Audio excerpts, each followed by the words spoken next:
Hello, this is Michael Martin again. Um, somebody asked, Jose asked if I could discuss a few topics. I'm only going to take on one at a time. They're all good suggestions, and I saw another one come in today. But the one I think I'd like to address is I was asked what my thoughts about Waldorf education are. Now, um, some of you may know that I was a Waldorf teacher for 16 years until about the year 2007. And for part of that time, at least 10 years, I was also a Waldorf master teacher. I taught um, people, young people, even grown-ups who wanted to be Waldorf teachers in a teacher training institute that was what was it called? The Waldorf Teacher Development Association, which was um, based in Ann Arbor, Michigan, and it was such a fun job. So I worked with teachers. I worked, as a class teacher, as a Waldorf school. When I first started as a Waldorf teacher, I was an assistant. This is 30, 31, 32 years ago. And I also was also around the same time. At that time, I was, they kind of roped me into doing everything. So I did a practicum in every grade over the next few years. And I also was the gardening teacher. I taught wood printmaking, wood block printmaking. What else did I teach? Taught a lot of different things. Substituted all over the place. I ran the summer camp for a while, so it was a really great experience.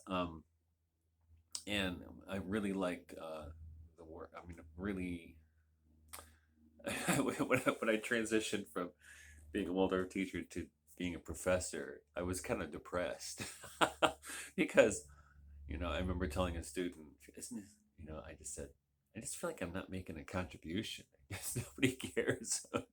To her talk about Shakespeare, whatever.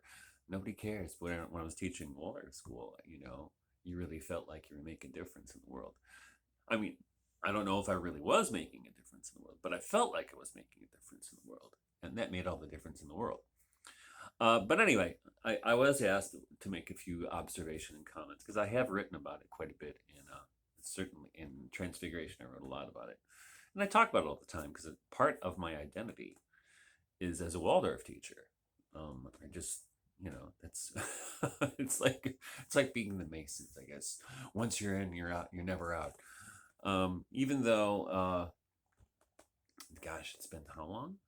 15 years, 16 years since I was a Waldorf teacher. I'm still kind of have friends in the movement. I'm at the periphery. But I will say, you know, there's so many good things to say about Waldorf education. Certainly, the way the arts are used in this education, it's unparalleled, and it's so um, obviously healthy. And this is the thing with Rudolf Steiner, because people ask me, what should I read about Rudolf Steiner? And I'm always afraid to tell them, because some stuff, if you come into Rudolf Steiner, you know, raw and green, you'll read Steiner and go, what the heck is this? I don't even know what this guy's talking about, because it is like learning a different language. You have to, it's like the only thing I compare it to is reading Martin Heidegger or Jakob Burma, another one of my, both of them, you know, deeply influential in the way I think. But all three of those figures, they have a very specialized vocabulary that when you first land in it, you feel like you've landed on a different planet. It's just, I don't even know how to, I don't know how to process all these terms. And, but the thing with Steiner is, there's kind of like, well, there's several Rudolf Steiners, but two in particular. There's the esoteric Rudolf Steiner. So if you read books like Occult Science or some of his stuff on reincarnation, you just might be mind blown because how can you process this? And there's so many things that he talks about when he talks about Atlantis or Lemuria or evolution, planetary evolution. I don't know what to do with that information. I mean, I like the story of Atlantis. I don't know what to do with Lemuria. But on the other hand, the other Rudolf Steiner is the practical Rudolf Steiner. And this is the Rudolf Steiner of the education lectures. and the beekeeping lectures and agriculture. One of my favorite books ever is his agriculture book. Um, because even though it has a lot of, you could say, esoteric and technical descriptions and jargon, it's also based in really practical activity. I mean, super practical, And the thing, not only is it practical, but you can do it and you can see that it works, right? Um, and that's what I love about it. And that's what I love about Rudolf Steiner is he was himself would say, don't take my word for it. Just try these things and see if they work. Don't take my word. I don't want to be a guru. Figure it out. See if it works. But this is what I think will work. And so many of the things he says in those domains and even in medicine, I think they work. And what I think is particularly important in Steiner education or Waldorf education is his very, very solid anthropology. And what I mean by that, when he talks about the birth of the physical body, the growth of the etheric body, the growth of the astral body, and the coming of the ego, and so forth, it might sound super esoteric, but it's not.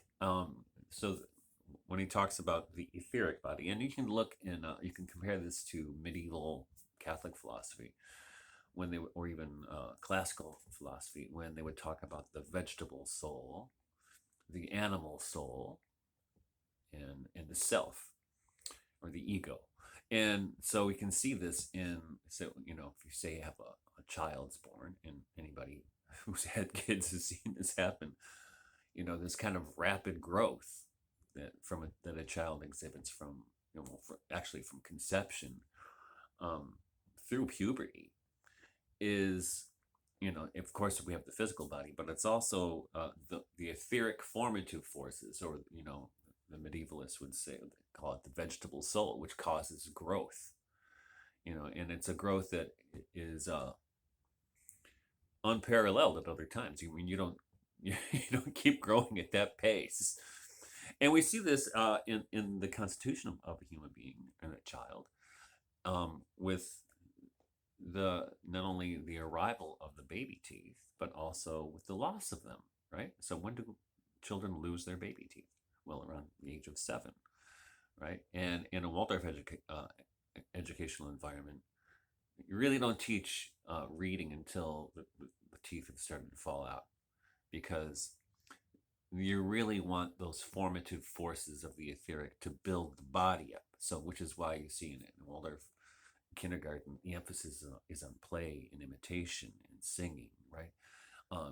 Because this aids in the incarnating human being, you could say, or the growth of the child.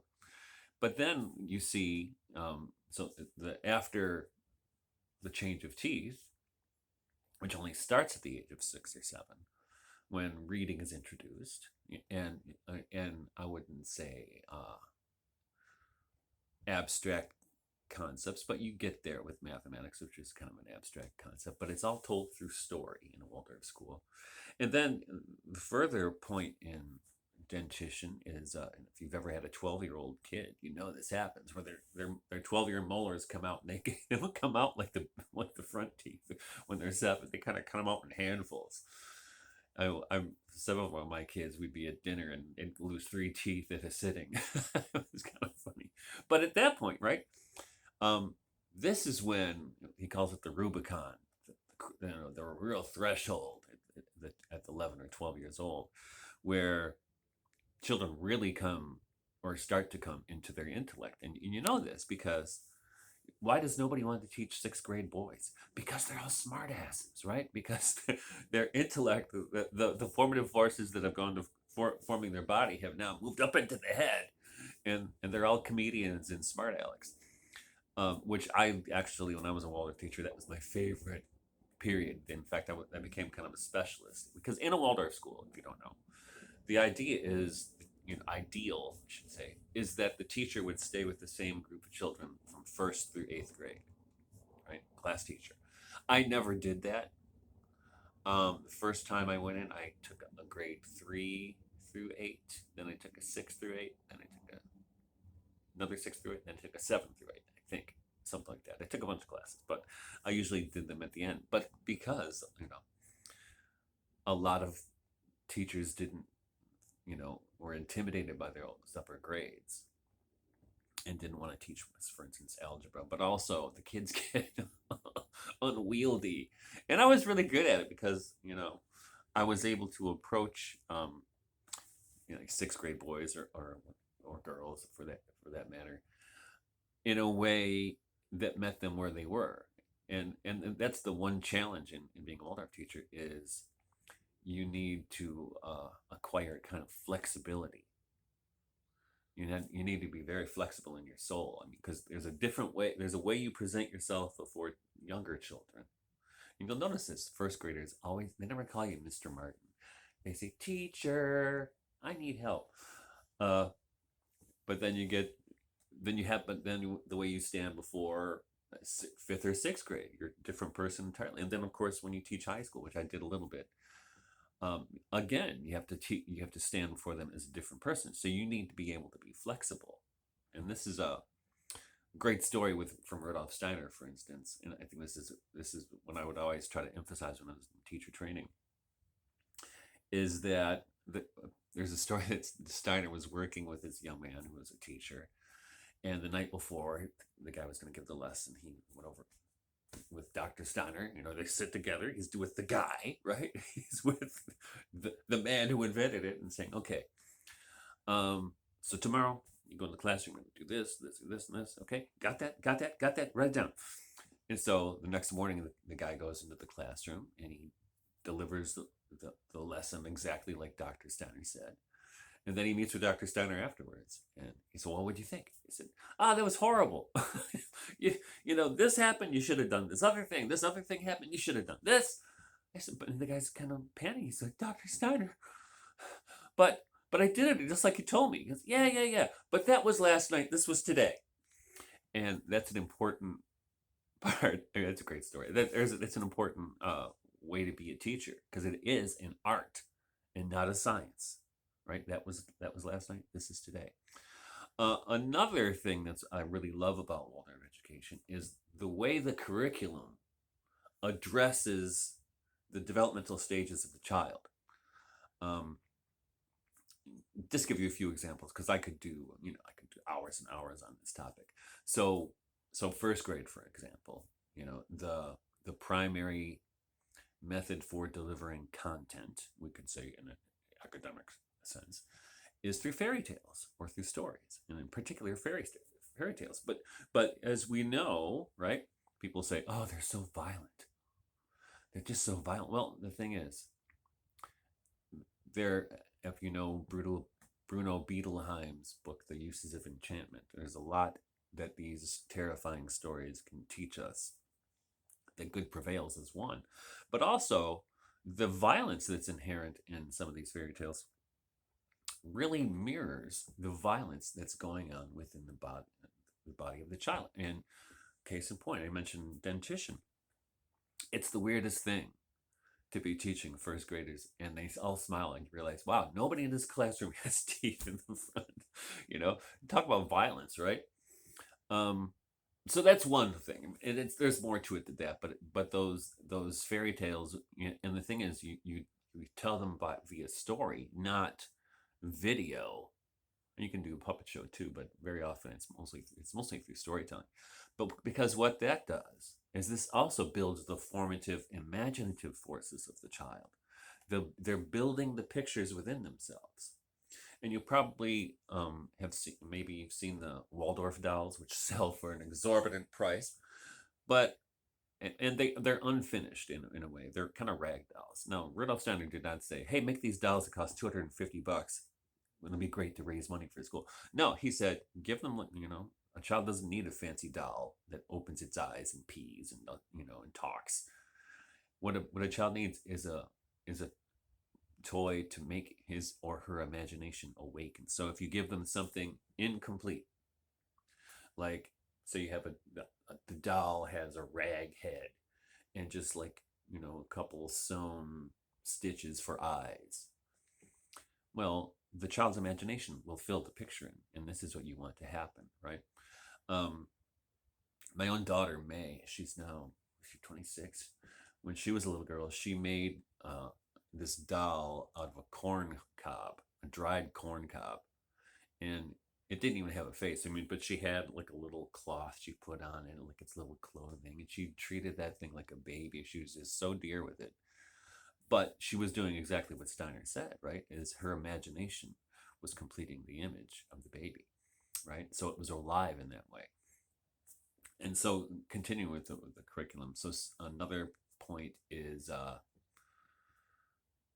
say, fifth grade, when part of the content in that grade is doing the cultures of the world, right? The traditional, not traditional cultures, but the classical cultures, like going from ancient Egypt and Babylonia, and of course using their stories as well. And this is actually where the story of Atlantis comes in very handy, because the story of Atlantis, or the flood, occurs in both Hindu mythology as well as in Babylonian, Mesopotamian mythology. The story of Enkidu and Utnapishtim in the Epic of Gilgamesh, right?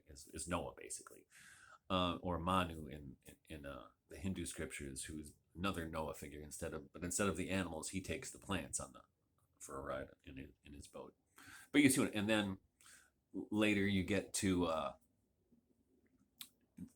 eventually you go through ancient Greece in that fifth grade, and you see what happens with the children. This is what really stunned me when I was first started as an assistant. It was for a fifth grade classroom, and I saw how this scope of the curriculum in fifth grade really addressed where those children were. So if you think about it, in third grade, which is the Rubicon, the real Rubicon, right? The 9-10 change, Steiner calls it, is what happens is the stories there are the Old Testament stories. And why? Because what do you do with the expulsion from the garden? And this is what happens to children around the age of 9 or 10. They feel the threat of the world. They feel expelled from the garden. I mean, they were in the garden in kindergarten, right? Or in first grade, second grade, a little bit. Second grade, they also have the stories of the saints to build virtue.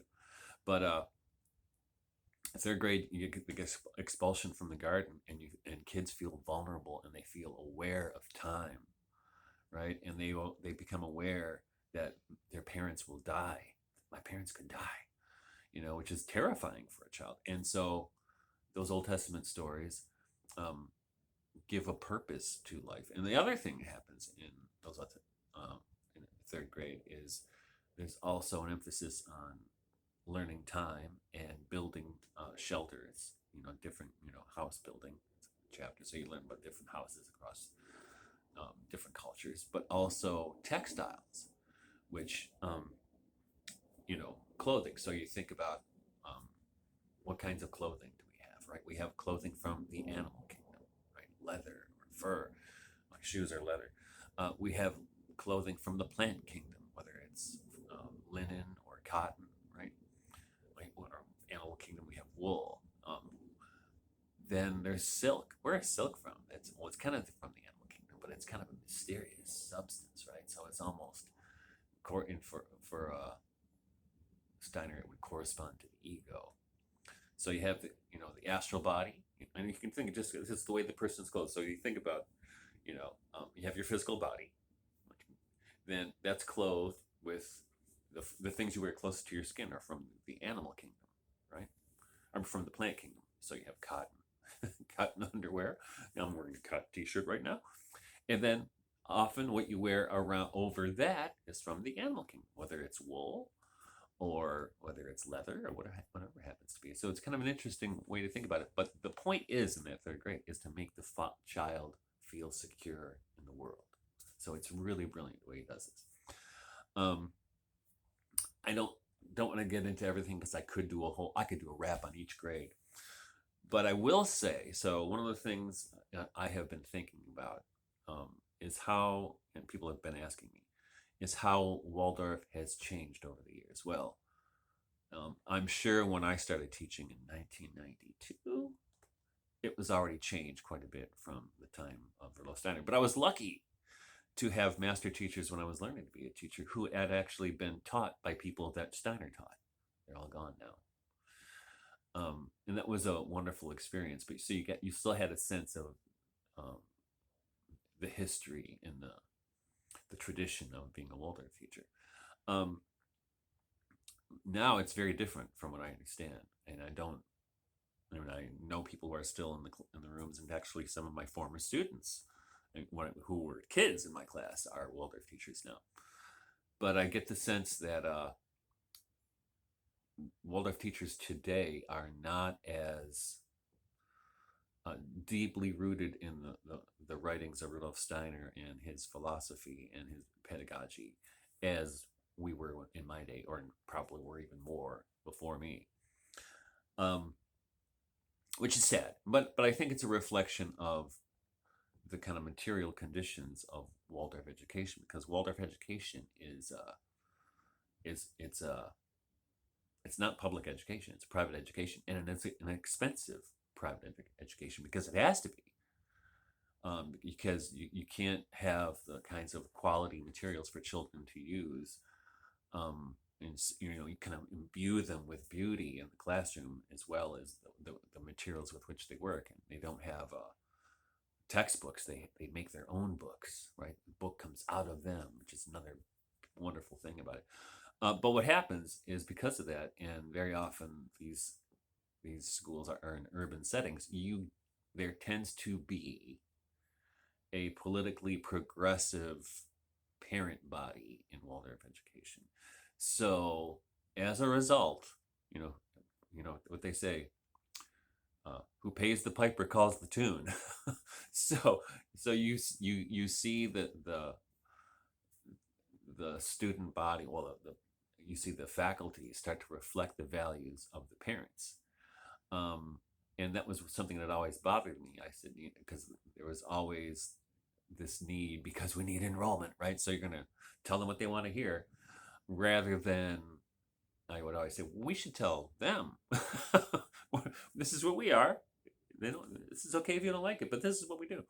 But it hasn't worked out like that, and it's unfortunate. And as a result, not only politically, but also socially, Waldorf education has become kind of a boutique education, which is a shame, because Rudolf Steiner didn't mean this to be a boutique education. He wanted this to be for everybody, right? Because, as he said, he wasn't trying to reinvent the wheel here. He was just trying to take education as it was and make some, retrofit a little bit. It wasn't to try to teach anthroposophy. It was to try to raise thoughtful, reverent human beings, and that's one of the things. Maybe I should probably end with this. The verses that the children say at the beginning and the end of the day are inspiring to me to this day. Let me see if I can pull one out. Let's see. How about this is the middle grade and upper grade verse in the morning. I look into the world, wherein there shines the sun, wherein there gleam the stars, wherein there lie the stones, wherein the plants do live and grow, the beasts do feel and move, and man to spirit gives a dwelling in his soul. I look into the soul that lives and moves in me. God's spirit lives and weaves in light of sun and soul, in heights of world without, in depths of soul within. To thee, O Spirit of God, I seeking turn myself, that strength and grace and skill for learning and for work may live and grow in me. I mean, that is just extraordinary. I mean, I remember this. I haven't said it in probably a decade, but it's I said it once a day for school year for 16 years, so I'm pretty good at it by now. But yeah, so it's just a wonderful education, but unfortunately, I think it's been compromised, and especially in the last 4 years. But it's extraordinarily compromised, and I've had by wokeness in particular, and I've had people who are either Waldorf teachers or former Waldorf teachers who had just left Waldorf teaching because of the incredible wokeness that's going on there. And they reach out to me all the time because when they read my books, they go, "Oh yeah, this guy gets it. This guy's been there." In fact, one woman wrote me, "I could tell you were a class teacher when I read your book." I said, "Well, how?" Because because you have really, complicated things you're trying to explain, but you explain it in such an easy way that a 12-year-old can understand. And I hope I did that in this video. So, hey, if you haven't subscribed yet, subscribe to my channel. You notice I started Patreon recently. Check into the Regeneration Podcast, and please, please, please make comments in the boxes below, because I love to interact with people. And this is kind of this virtual environment which we all find ourselves in is already dehumanizing, but let's try to make it as human as possible by interacting with one another. Okay, and maybe soon certainly soon I will drop another video, and I'm looking forward. Actually, I'm going to do a series on poets, because people need to read more poetry, and I get pretty excited when I talk about poetry. So until next time, this is Michael Martin. Take it easy. Bye bye.